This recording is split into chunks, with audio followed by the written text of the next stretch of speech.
好，欢迎您回到新闻大白话的节目现场，我是钱子，介绍这1个小时的来宾。首先是资深媒体人董志森，大家好，以及国际政治专家赖岳强老师。主持人好，观众朋友大家好。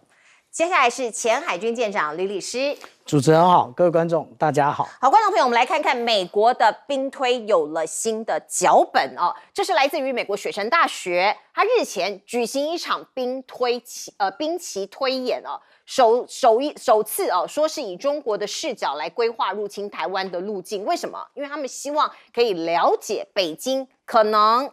以他们的视角、他们的这个角度来看可能采取的路线。那另外我们来看看呢，这个兵推指出北京可能选择有限的飞弹打击、政治威胁，还有诱惑的投降的策略，而且借由克制的武力，就是有限制的武力，还有算计的政治。迫使台湾屈服，同时避免引发美军介入所以过去大家都讲说大规模的登陆啦，什么这个中国先发制人攻击美国这样的剧本，他们认为是不会发生的。不过我们再来看看呢，前一阵子9·3，中国大陆不是有一场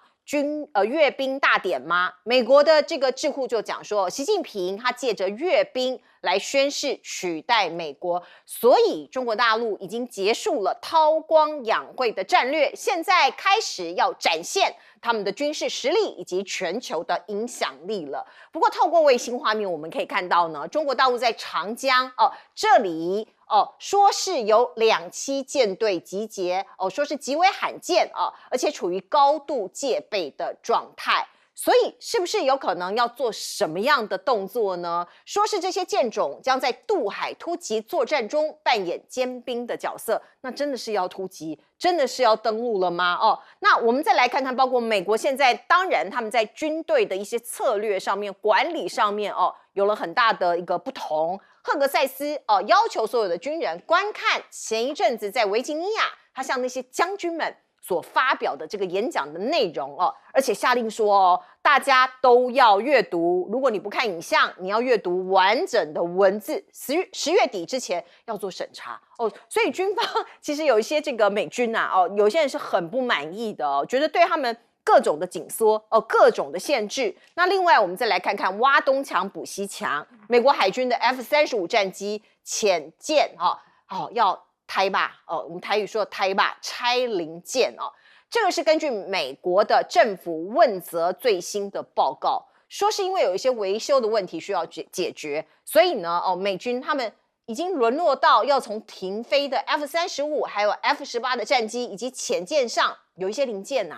把它取下来用台霸，我们在台语是这样讲把它拆下来，这个零件的某一个拆下来放在这个飞机上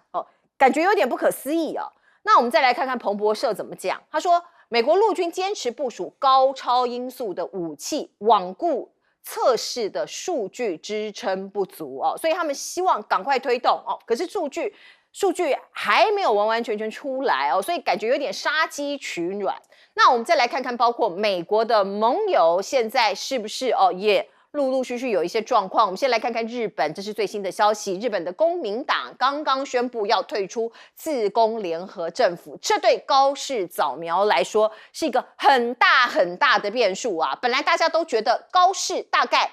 笃定会当上首相，可是现在出现了变数因为这个自民党跟这个公民党是联合执政的是连在一起，现在他退出了所以未来可能有很大很大的变数。另外美国的智库报告是这样说的，日本最好使唤最配合，韩国不愿意牵制中国这是美国智库卡内基国际和平基金会的最新报告。而另外我们再来看看，包括美国视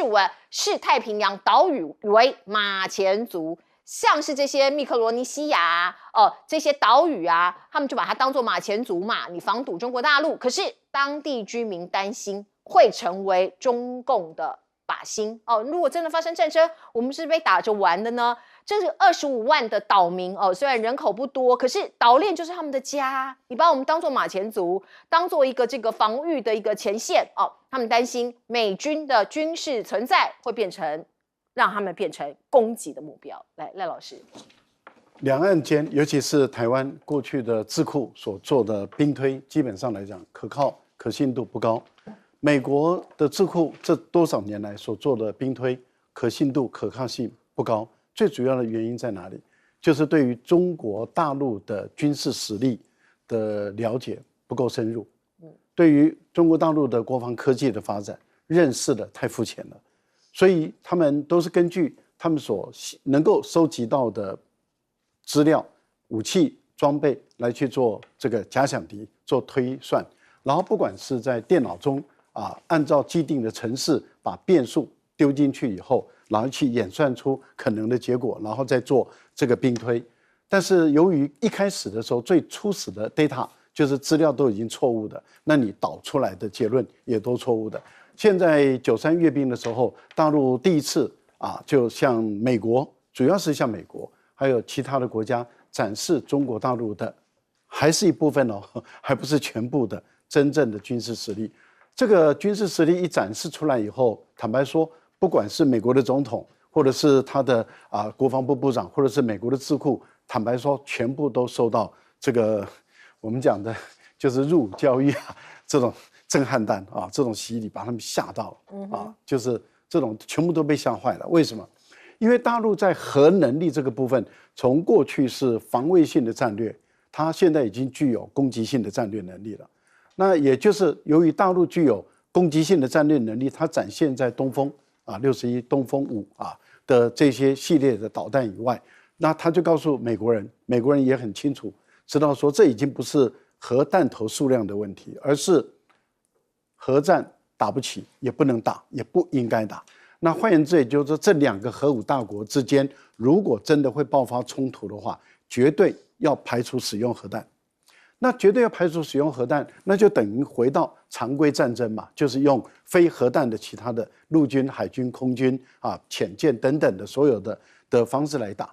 可是如果说战场是在于靠近大陆这边的话，美国完全没有优势，美国会输得很惨。同样的，同理可证如果战场是靠近美国那一边的话，大陆也会输得很惨，大陆也没有优势。那这个两国也都很清楚知道，只要谁去到哪一个方面去打，谁就没有优势。美国也很清楚，所以您看，美国这一次这个约翰卢也就是这位新的要接这个美国的国防部的助理部长的这位韩裔美国人，其实他在国会听证的时候已经把很多的讯息讲得很明白了，也就是说，你韩国、日本、台湾、澳大利亚、菲律宾等，你们要承担更多的责任，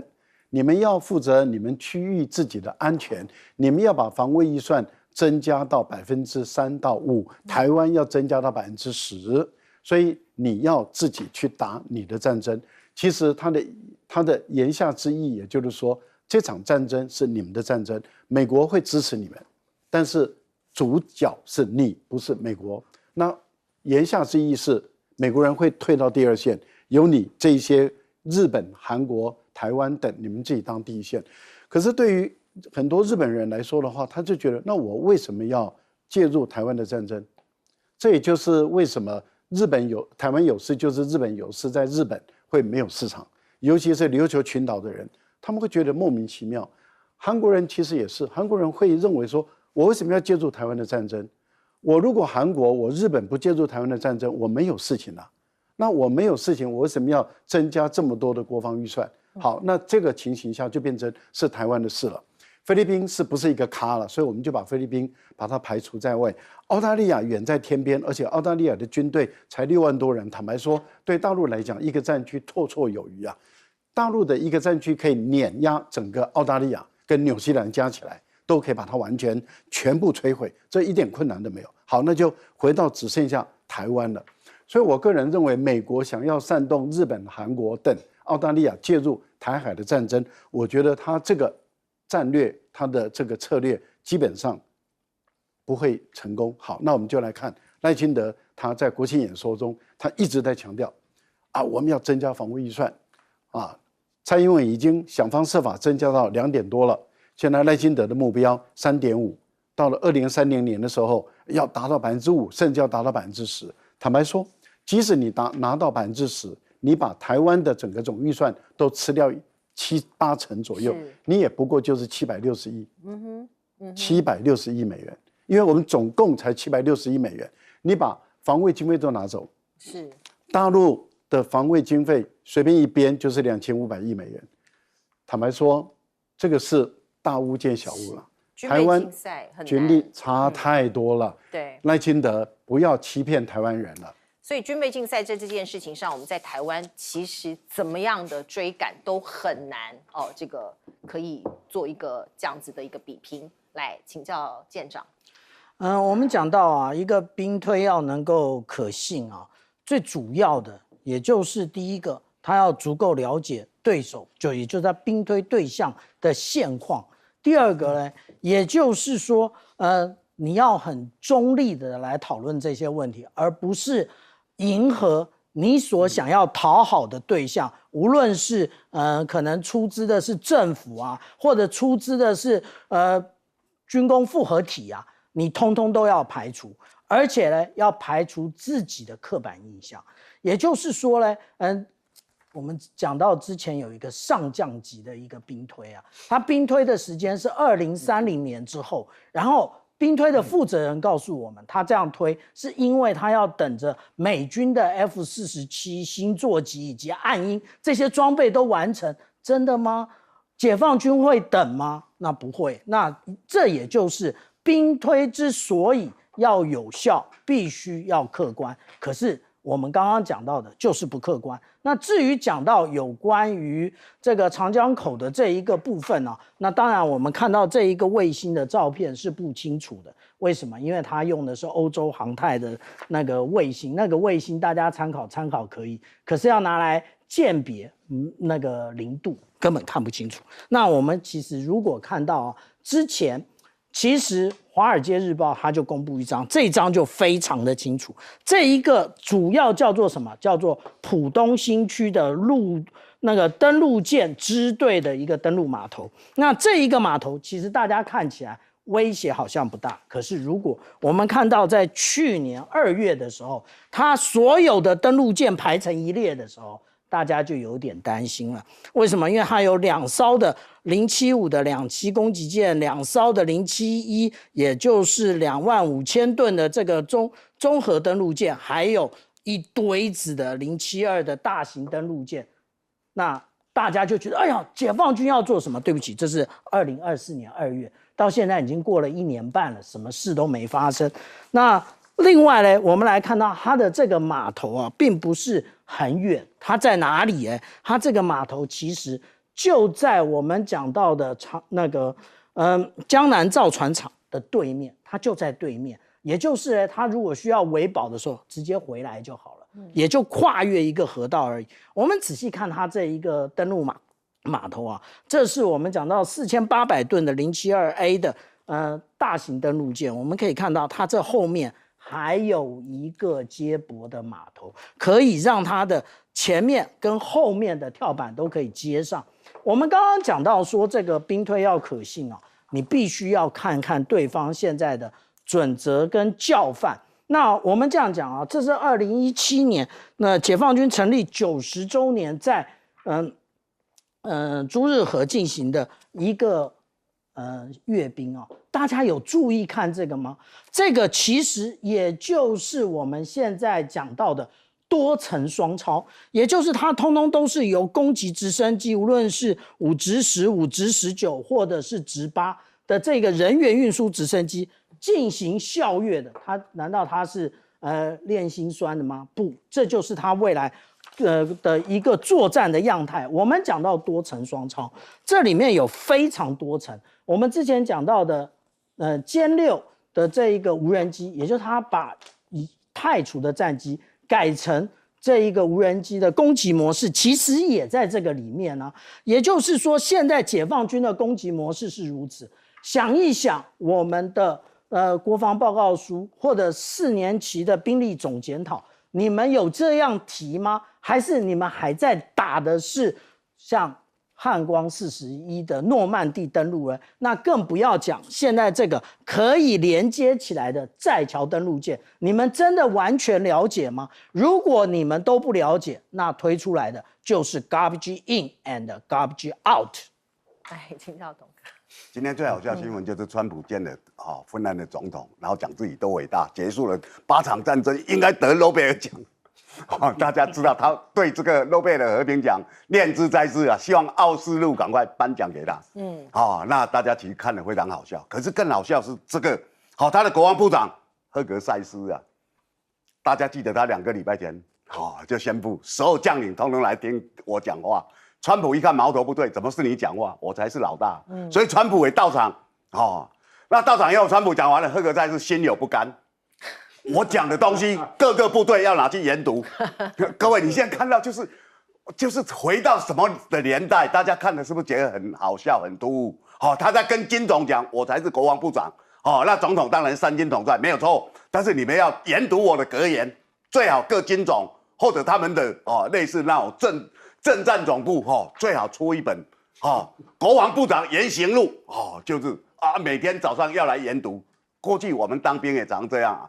要研读谁的言行录然后他讲过什么话，这个已经大家觉得匪夷所思，什么年代是就是这样的情况。美国现在这些部队，我看大家看他的国内一片慌乱对不对？大家看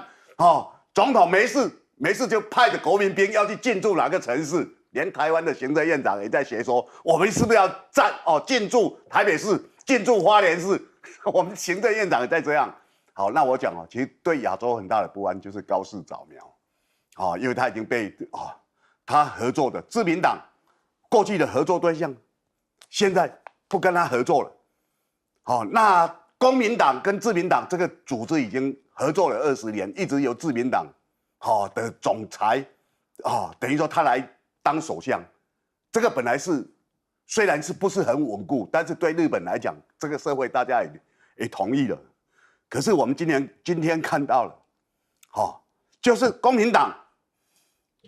齐藤，他明白的讲，我没办法跟你合作，为什么？其实从高市早苗当选以后，他一直要高市早苗，你要把你们自民党那时候怎么收贿的那些情况收出来。这个收贿其实就是大家都知道。在安倍晋三时代就开始一直在进行，而且是日本一个很大的丑闻，大家互相在掩盖。那我们看到自民党为什么这几次选举从石破这些人一直选票越来越少，因为整个日本社会对他们不信赖就是你们自己查了半天，你们那些收黑钱的那些议员到底是谁？为什么不公布？收多少钱？为什么不讲？那这次大家看到了公民党要求说，自民党你把这个讲清楚。你已经你们这个党大家都知道，高市早苗是安倍晋三的被他提携，是他的爱徒啦可以这样讲。所以为什么赖清德他们在高市早苗获得总裁时候那么高兴？大家看了他的背景就这样。那我们知道这次在国会，你要成为首相，一般来讲就要够半数，够半数要多少票？233票。那自民党196票加上公民党的24票的话，加起来其实是很勉强，还差13票才够半。可是如果在野势力没有整合，那投第2轮谁的票高就是谁。他们跟台湾很像，第1轮要够半，没有够半就投第2轮。所以第2轮如果再投的话，如果高市早苗他的196票在野党没有整合的话，他也有可能当选。可是看这个态度，在野党很想整合那在野党大家就可以看到，立宪民主党，日本维新党，这些加起来其实票数，在野所有票数加起来是234票，那它其实是足够的，所以我觉得它的风险在这里，这也造成亚洲很多人家的不安。因为日本的首相一直换，那对整个国家的平静，对他的经济来讲也都不好，这就是我们现在看到的状态。因为日本跟台湾很密切，所以这个议题大家一定要很关注。是没有错。刚刚董哥不断的提到川普很想得诺贝尔和平奖，刚刚我们收到的最新消息是诺贝尔和平奖已经揭晓了，这是委内瑞拉的反对派女领袖，她叫做马查多，她拿到了今年的诺贝尔和平奖，所以川普不啊。刚刚发生的，对他没啊啦哈。好，我们再来看川习会之前，因为大家都说10月底就是至少在年底前川习会见面嘛。不过在川习会之前美中大斗法两国一直不断的出招我们先来看看中国大陆现在出手反制了，10月14号开始对美国的船舶收取特别港务费。好，那还有呢，我们包括呢，川普还讲了一句话，他说：“也许我们要思考一下，要停止大量进口中国产品。”好，那我们看到这个美国出口的管制升级了，它新增加19家中港企业的实体清单。包括对中国、土耳其、阿拉伯联合大公国等等的26个实体以及3个这个位置新增加实体清单哦，有19家中国大陆的企业是占最多的，而中国大陆呢也不是无下阿蒙，它也不是塑胶做的，它连发7个公告，管制稀土、锂电池、石墨、超硬材料出口哦，那说是呢，这些都是要用于研发还有生产14奈米以下的逻辑晶片，以及研发具有潜在军事用途的 AI 的出口申请哦，所以两边其实都在斗法。而我们看到呢，中国大陆它严禁稀土出口这件事情，很多人抓了蛋哦，因为包括呢，你这样子的话呢，可能会影响到什么呢？高科技的全球 AI 的供应链。像是辉达、台积电都有可能变成箭靶，因为这一次它的出口管制非常的细哦。他说，这个外企如果出口含稀土成分的产品，即使比例很少，0.1%都要经过中国政府的批准。那我们再来看看，包括拉丁美洲这个布局呢，中国大陆也在布局咯，包括最重要的黄金啊、锂矿啊，它都一把抓。主要是呢，中国大陆现在正式以观察员的身份加入了安第斯山共同体，所以呢，它可以强化它在南美洲的战略布局从 AI 啊到电动车啊这些产业链啊，它都可以提供发展的动能。因为包括安第斯4个国家，大家知道，他们有非常丰富的矿产。像是黄金、铜、锂这些都很重要，尤其是电动车啊、AI 啊这些关键的资源。而另外我们看到呢，美国的大豆滞销这件事情已经发生很久了，从去年到现在我们看到中国大陆呢其实不断的跟巴西增加大豆的采购量。看看这一张图，巴西是红色的这一个它出口量红色的出口量是出口到中国大陆的一下子本来有一个低谷嘛，在去年，然后现在整个急剧的拉高给中国大陆。那蓝色的是美国，出口到中国大陆的大豆一直不断的下降所以是此消彼长你就知道现在美国的这个大豆农苦不堪言可是巴西的这些大豆农笑呵呵。因为中国大陆呢进口了占巴西当月份出口总量85%的大豆这个是说这个今年1到8月所以你可以看到大部分的这个巴西的大豆全部销到中国去，而美国那一些原来的农夫就很惨了。另外我们再来看看美元还有黄金之间的一些关联。大家都知道现在国际的金价不断的涨，已经涨破每盎司4000美元大关，还有人预测今年下半年可能会涨破5000美元。过去呢大家都会说美元是避险的一个资产，可是现在呢美元已经创下了半个世纪以来的最大跌幅。专家就说因为热钱都涌向了黄金，代表什么呢？美国的货币体制受到了威胁因为美国的联准会不断被川普攻击，导致市场不再信任美元了。而美债垮台在即吗？去美元化现在已经成为全国的流行了非常可能因为各央行都在加速的撤退。从今年的3、4月开始，因为川普说什么对等关税所以中国大陆各个国家一样，大家开始减持美债所以这个是一个很大对美国来说一个大危机。来，赖老师，美国是很大的国家，也很富有所以它的出口进口那影响力都很大，它的美元、它的金价影响力都很大。我相信大家观众朋友都已经感受到，从川普上台这不到一年以来，他已经把国内跟国外的事情搞得全部都是人仰马翻因为大家都被他搞得乱七八糟。因为农人也不知道明年该不该买种子，该不该播种，要买多少种子，要买多少肥料，要不要怎么播种，没有人知道。现在农民也苦不堪言，因为现在不只是美国的大豆农，高粱农也出问题了。因为大陆现在的一个战略就是，我不但这个不卖，我也不买。那目前我们所看到的，他不买大豆，先不买，高粱现在不买了。那他们现在美国的农民越来越担心，就是如果他的牛肉、猪肉都不买了，龙虾不买了，然后国防工业里面，在工业产品中的波音也不买。如果越来越多的不买，那会怎么样？这是第一个问题。第二个就是不卖了啊，各位所看到的就是说稀土不卖了，半导体。那为什么半导体那么重要呢？因为美国的成熟制程的半导体，它的国内的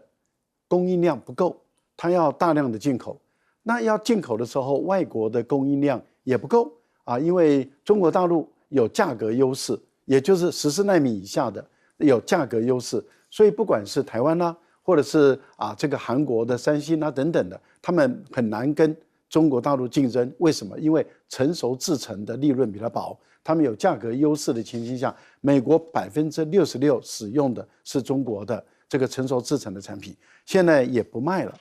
那这个时候对美国人来说的话，你就必须要用更高的价钱去买这个成熟制程的半导体，那也会把你的工业产品，你的汽车工业啦、家电工业啦、你的洗衣机啦、烘干机啦、烘碗机啦，你所使用的成熟制程也都会堆高，这个都不利于美国的工业制成品。更重要的地方是在于还不见得买得到，因为缓不济急。那这样子，也就是说，中国大陆已经一直在创造更多的谈判筹码。其实稀土这个很要紧，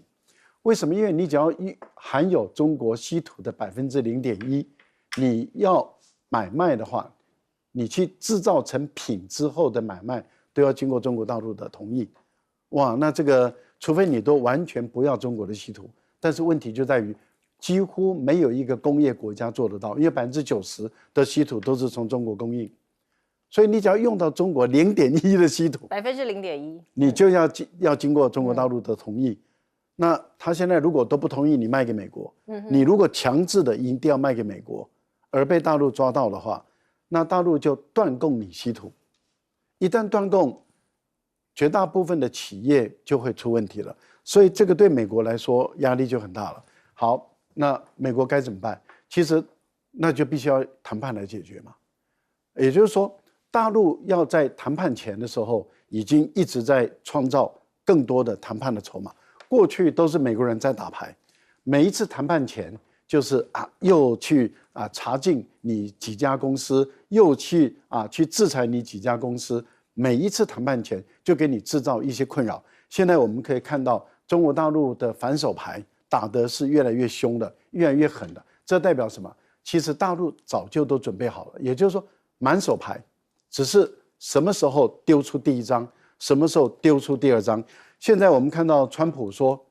那我们可以不跟中国买东西吗？我真的是奉劝美国川普，你最好不要干这种事，因为你不跟中国买，请问一下，没有抗生素，你的医院怎么办？没有止痛药，你的医院怎么办？没有基础药，你的医院怎么办？你的药界怎么办？所以我觉得川普务实一点，了解一下你有哪些东西你是不得不买的。好，来请教舰长。其实我们现在看到一连发了这么多的有关于稀土的相关规定那这个规定到底针对的是哪一个国家？当然就是美国嘛。那而且它的时间点画得非常有意思他是在说11月8号起生效。可是我们回想一下，这一个川普所特别提到的，也就是他将这一个有关于关税的部分向后延到什么时候？11月8号。意思是什么？如果谈不出来，这一个稀土大棒就下来了，豺狼来了，有猎枪那我们看到有这么多个规定，而且呢，方方面面全部包含在里面。无论是从超硬的材料，或者是中重级的一个稀土，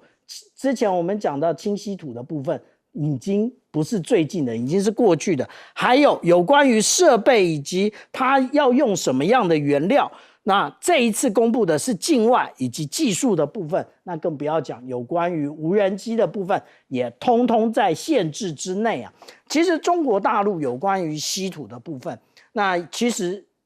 中国大陆要谢谢的，也就是已故的那个中国科学院的院士徐光宪先生。徐光宪先生他所提出来的这一个冶炼的方式，其实跟西方国家所谓使用这种离子交换以及分级结晶是完全不同的。因为我们刚刚讲的这2种方法，其实在制程上不连续，而且呢，它的成本很高。那我们讲到徐光宪院士，他从1971年他就埋首这一个有关于稀土冶炼的部分，他不是路人甲哦，他可是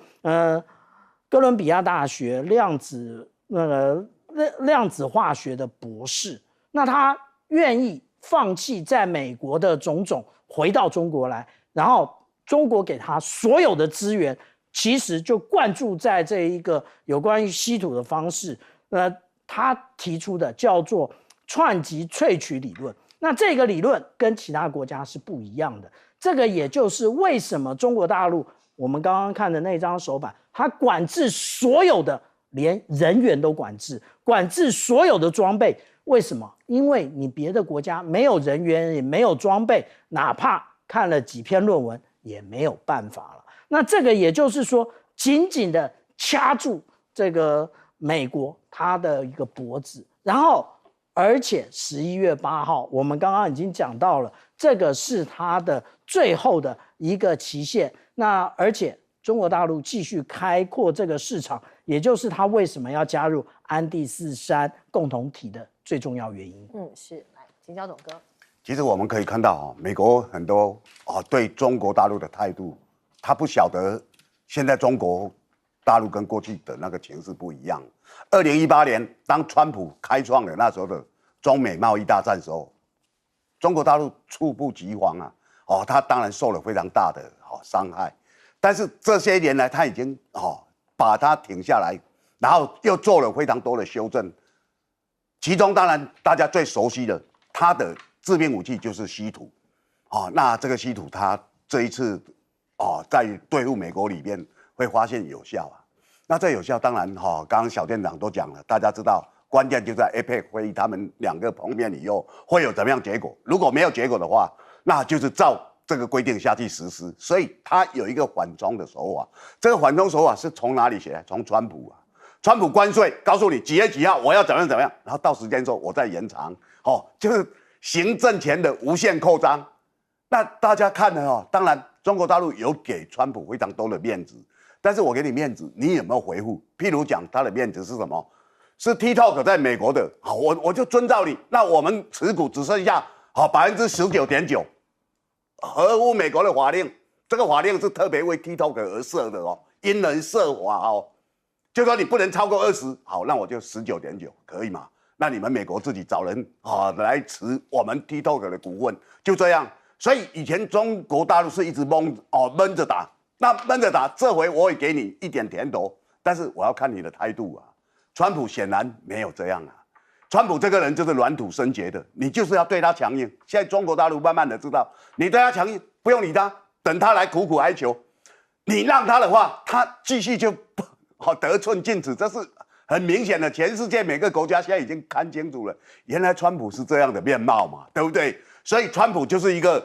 你如果硬的话，那他就chicken out就是这样的面貌。那这回你被人家看破手脚的时候，他很多东西他就开始慢慢的吃亏了。各位朋友，你可以看到川普现在和平奖也没有他一定很恼火了。我功劳这么伟大，我结束了8场战争，他到哪里都在讲这个事情。你看碰到一个芬兰赫尔辛基那边来的，他也我就是怎么样怎么样，认为这些北欧国家都生气相通，你一定要帮我讲话，这样没有，通通没有啊！大家看的情况就这样。所以对于这样一个让人家慢慢的识破你的手脚，虽然你很强，但是我们见鬼神而言之，可以吧？那其实，在全世界来讲就是可以敢很态度强硬的跟川普直接对着干，当然就是中国大陆。所以他慢慢会聚拢那些不满的国家，这些国家刚好都是过去美国的伙伴、盟友，最忠心的人，天天被你出卖，那你就是加设了一个这样的情况啊，对不对？为什么巴西总统敢这样？因为我的大豆中国大陆会买啊，中国大陆就不买美国的大豆啊，为什么是这样？为什么印度一直你怎么苦劝我，我都要买俄罗斯的石油、天然气？因为他会照顾我啊。我们这边已经不一样了，听清楚，我们这边叫做金砖联盟，我们这些国家才是互相休戚与共的。你美国就要占我们便宜，弄到最后把大家紧密的结合，这就是整个世界现在在改变的一个情况。对，这个川普过去一直说呢，加萨停火我有功劳，现在真的停火了吗？我们还不知道哦。至少在协议之下，现在暂时看到是往好的方向走了。美国说他会派200名的军事人员到以色列协助监督，看看谁还在偷偷的开火。可是呢，川普总统本人可能也会到耶路撒冷去哦。现在有这样的一个消息出来，说是以色列总统出访的计划取消，因为川普要来嘛。而加萨停火的下一步哦，我们先来看一看以色列撤军地图曝光，地图在这儿哦，大家看一下。黄色的线条是说，以色列的军队说他们承诺要退到黄色的线条之外。可是加萨走廊有多大呢？加萨走廊是这个黑色的线条圈起来的这个地方哦，所以这意味着什么？以色列的军方还是掌控大概210平方公里，大概是58%的加萨土地哦，所以说是退后了，可是并没有完完全全离开加萨走廊这个地方，还有1半以上的土地是被以色列给控制下来。而我们看到川普现在应该很落寞，因为刚刚我们听到了，这个包括这个诺贝尔和平奖已经确定不是他了哦，是由一位哥伦比亚我们看到，对不起，是由一位委内瑞拉的反对派领袖，一位女性得到哦。不过我们来看看稍早之前，他接见了我们看到芬兰总统就讲到这个一直不断的提到诺贝尔和平奖啊，说俄乌战争啊我们如何啊，所以战争赶快结束，我想要得到诺贝尔和平奖，我应该得到诺贝尔和平奖。可是我们看到了这个瑞典并没有这么做。我们另外再来看看川普政府有威胁一件事情，大家看看有没有道理。因为2022年俄乌战争爆发之后，为了要这个制裁俄罗斯，所以他下令大家所有的航空公司都不能飞越这个俄罗斯的领土它的领空。那因为中国大陆是有飞越这个是有借到这个俄罗斯的领空所以他现在认为说你这样子不公平啊，你往返美国的中国航班，我禁止你飞俄罗斯的领空，因为这样飞是比较省油的你这样我们这个美国的航空公司竞争不过你所以他现在呢威胁要禁止中国的航空公司在飞往返美国的航班的时候呢，不可以飞越俄罗斯的领空美方说过去的政策让美国的航空公司处于不利的地位你自己不飞，然后也不让别人飞大概是这样子的一个道理。我们再来看看北韩的劳动党庆有一个阅兵，那李强他是大陆国务院的总理，9号率领中国的党政代表搭乘包机飞抵平壤，这也是时隔16年中国的总理再度访朝。而另外我们也可以看到俄罗斯批准了跟古巴多个军事合作的协议，这意味着普京对于俄乌战争强硬表态。那另外我们再来看看包括美军击沉委内瑞拉的船只，也挡不住毒枭走私我们可以知道呢，他不断的宣称说你这些毒枭如何，所以我派出军舰那现在他击沉了这些军舰，可是毒枭还在走私而且有人说这些击沉的船只有一些是公民是无辜的哥伦比亚公民，他们被美军攻击致死。那白宫在一份声明中是反驳，他说没有，这个说法没有根据，并且表示哥伦比亚还是重要的战略伙伴。另外，这是最新消息，诺贝尔和平奖得奖的得主已经公布了，大家看到这个画像，她是委内瑞拉反对派领袖，一位女性，她叫做马查多她获奖的理由是什么呢？尽管生命遭到严重的威胁，她仍然留在委内瑞拉，激励了数百万人，她从未动摇过抵制委内瑞拉社会军事化的决心，坚定的支持委内瑞拉走向民主政治的和平过渡。来，我们请教赖老师。这个挪威的这些诺贝尔和平奖的委员们现在可能提心吊胆，因为他不知道川普会怎么报复他们例如说对于他们这些委员施加于这个严厉的制裁，就好像对国际刑事法院的这个法官他们判决美军的违反人道主义有罪的时候，他就制裁那些大法官。他跟他的家人通通不准进入美国，而且所有资产都要被列入管制。对，然后在美国的资产全部都要没收冻结这样子。所以那些委员说不定川普就非常生气了。你在美国的资产全部给你冻结没收，你跟你的家属从此以后绝对不可以进入美国来我要制裁你。你跟你的那个朋友、你的事业都不准跟美国人的事业、美国人的银行打交道，所以美国的银行不能够承接他们的业务。哇，这个把他们弄得简直是死去活来说不定了，我不晓得，但我希望他不会干这种事。他一定会生气啦。对他，因为他现在变成世界大笑话。他的生气不只是因为没有得到那个奖金，没有得到那个牌子，最重要就是因为他会成为一个世界的最大的笑柄，全世界几乎会连续笑好几天这个对于川普来讲的话，颜面扫地。不过我们还是谢谢川普在以哈的现阶段的停火，他有贡献。他确实有贡献。本来哈马斯就不应该扣人质，因为这是小人的做法，这不是一个战士应该有的做法。他扣住了这些无辜的人质，然后有些人质他们遭到杀害。那我们都知道他的目的是想用这个方法来牵制以色列的军队，说你不要对我动武哦，你的人质在我手中哦。可是我觉得这个本来就是一个小人的做法，但是内塔尼亚胡根本不在乎人质的生命，一直不停的轰炸，变成这些哈马斯要保护这些人质的安全。这个你不觉得这很荒谬吗？吊诡。就是内塔尼亚胡说，我才不管人质活的还是死的，我照杀。反而是哈马斯要把他们东躲西躲，让他避免被杀害，然后这样的话才能够有国际谈判筹码的空间。这个真的是人类间战争最荒谬的事就上演。好，不管如何，我真的是诚心的希望哈马斯把所有的人质跟所有的人质的遗体都应该交换给他们的家属，而且应该为他的扣押人质要认错道歉，因为这是一个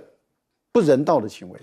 你这样做才能够凸显内塔尼亚胡也同样做不人道的行为。那这样的话，我相信大家才会谴责内塔尼亚胡的时候会显得理直气壮。不过以色列是心不甘情不愿把土地让出来，所以您刚刚有提到画出来的黄线其实也不过就是不到一半。那也就是说，以色列还是在那个加沙地区的领土的境内，对，然后只是在难民区中画出一条红线，不要忘了那一条黄线就是难民的集中区，其他的是难民的分散区，只是因为已经没有战火了。好，但是加沙地区什么时候开始重建不知道，他们的灾民什么时候可以返回他的家乡，然后开始接受国际援助的方式来进行重建，我觉得遥遥无期。这是人类间的人间地狱，也是一个最悲惨的一个地方，也值得大家去关注这个地方。没错，我们进一下广告。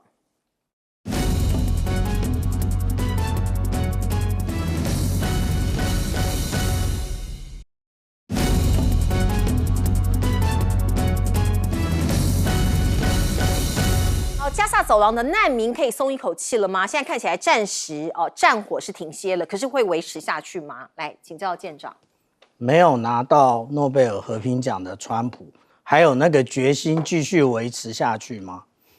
这才是真正问题的核心啊！我们看到他在今天早上的时候，兴高采烈在他的社群媒体 Truth Social 上面贴了这么张图。那他这上面写的是什么呢？简单的来讲，也就是以色列初步的同意啊，真的只是初步而已啊。他说，如果说现在哈马斯确认的话，实际上来讲，马上就可以生效，然后人质跟战俘就可以进行交换等等。人质跟战俘进行交换，这是什么意思啊？那大家对于这个有关于哈马斯有各种的谴责啊，可是我们必须这样讲啊，相对于这个以色列来讲，他有2000名的巴勒斯坦的囚犯啊，这些囚犯哪来的？那所以呢，他们现在要换俘，那换俘的可行与不可行，那也就在于说，川普现在收到这个噩耗啊，他还能不能继续的维持下去，还是他不管了，等明年再说，等明年8月再开始努力，到明年10月看看是不是又可以那个机会拿诺贝尔和平奖啊。其实我们刚刚讲的这一块土地啊，那只占了这一个加萨走廊啊，那个就是完整的这一个，就是我们看到黑色的这一块啊，完整的这个其实是加萨走廊80%的土地。那现在这个黄色的呢，其实占了那个加萨走廊的22%而已，其他58%，对不起，以色列没有要吐出来啊，意思，所以也就是说，这一种微小的这个胜利，当然大家释出善意了，但是有没有结果，看来其实我个人是不太乐观的，而且这只是第1阶段哦，还有第2阶段呢。也就是要派遣维和部队，第3阶段要全部撤出这个有关于安全缓冲区的部分。如我们来看看以色列以前的一些记录的话，这件事情一点机会都没有。但是我们还是希望有和平啦。我们继续下广告。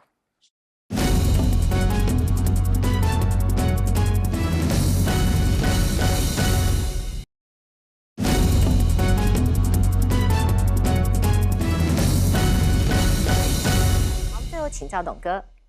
大家可以看到哈，我刚讲赖老师讲的故事很有效。好，现在哈马斯要全力去维护那些好人质啊。对。结果我想起汉朝时候有个故事啊，刘邦跟项羽在打仗，后来刘邦的爸爸被项羽抓到了，项羽就要挟他：“你爸爸在我手上，你现在不投降的话，我把你爸爸煮来吃。”那刘邦说：“当年哦，我们一起来反抗秦王的时候，我们约为兄弟啊。”我爸爸就是你爸爸，你把我爸爸煮来吃，请分给我一杯羹。项羽就吓到了，因为项羽很重视这种那个，所以项羽就不敢了哈。所以刘邦的爸爸就活得很好，活得很好。后来刘邦还跟他爸爸说：“你看嘛，我小时候是无赖，你说要挟我哥哥，现在的事业我跟我哥哥谁比较大？”这个是一个真实的故事哈。那我讲哈，其实大家看到诺贝尔，这次的奖他在挪威的奥斯陆那颁出来的，就像刚刚赖老师所讲，这些委员下来得罪川普，可能会受到一些报复啊。但是为什么这些委员其实他还是有一些情分？这2年来委内瑞拉过去在选美是非常有名的，对。那这次他会有名是由川普每天打他，就说你是贩毒。然后就打，所以我们看到了，他打到哥伦比亚，他还不承认。那哥伦比亚也是你的盟友，他没理由出来说你打到我，把我人打死了5个嘛，他没有理由这样讲。